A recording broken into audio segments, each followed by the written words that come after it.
வணக்கம். நடந்து முடிந்த பொதுத் தேர்வுகளில் சாதனை படைத்த தம்பி தங்கைகளுக்கும் அவர்களின் பெற்றோர்களுக்கும் வாழ்த்துக்கள். தமிழக வெற்றிக் கழகத்தின் தோழர்களுக்கும் பணிவான வணக்கங்கள். மீண்டும் ஒருமுறை எதிர்கால தமிழகத்தின் இளம் மாணவ மாணவிகளான உங்களை சந்திப்பதில் மகிழ்ச்சி. உங்களை பார்க்கும்போது ஒரு பாசிட்டிவ் பவர் கிடைக்கிறது. இந்த மாதிரி விழாவில் ஒரு சில நல்ல விஷயங்களை தாண்டி வேறு எதுவும் சொல்ல தெரியவில்லை.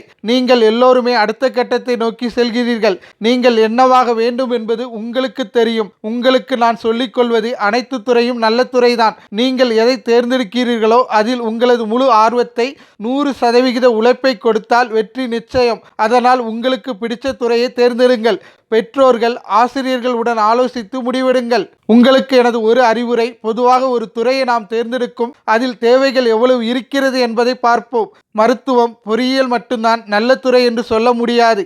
நமது தமிழகத்தில் உலகத்தரத்திலான மருத்துவர்கள், பொறியியலாளர்கள் அதிகமாகவே உள்ளனர். நமக்கு எது அதிகமாக தேவைப்படுகிறது என்றால் அது நல்ல தலைவர்கள். அரசியல் ரீதியாக மட்டும் இதை சொல்லவில்லை.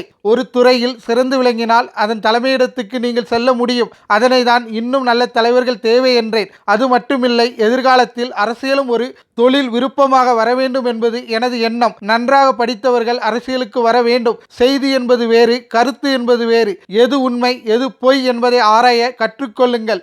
அப்போதுதான் உண்மையிலேயே நமது நாட்டில் என்ன பிரச்சனை, மக்களுக்கு என்ன பிரச்சனை, சமூக தீமைகள் பற்றி தெரிய வரும். அதை தெரிந்து கொண்டால் ஒரு சில அரசியல் கட்சிகள் செய்கின்ற பொய் பிரச்சாரங்களை நம்பாமல் நல்ல தலைவர்களை தேர்ந்தெடுக்கக்கூடிய நல்ல விசாலமான உலக பார்வை உங்களால் வளர்த்து கொள்ள முடியும். அது வந்துவிட்டாலே அதைவிட ஒரு சிறந்த அரசியல் வேறு எதுவுமே இருக்க முடியாது என நடிகரும் தமிழக வெற்றிக் கழகத்தின் தலைவருமான விஜய் தெரிவித்துள்ளார்.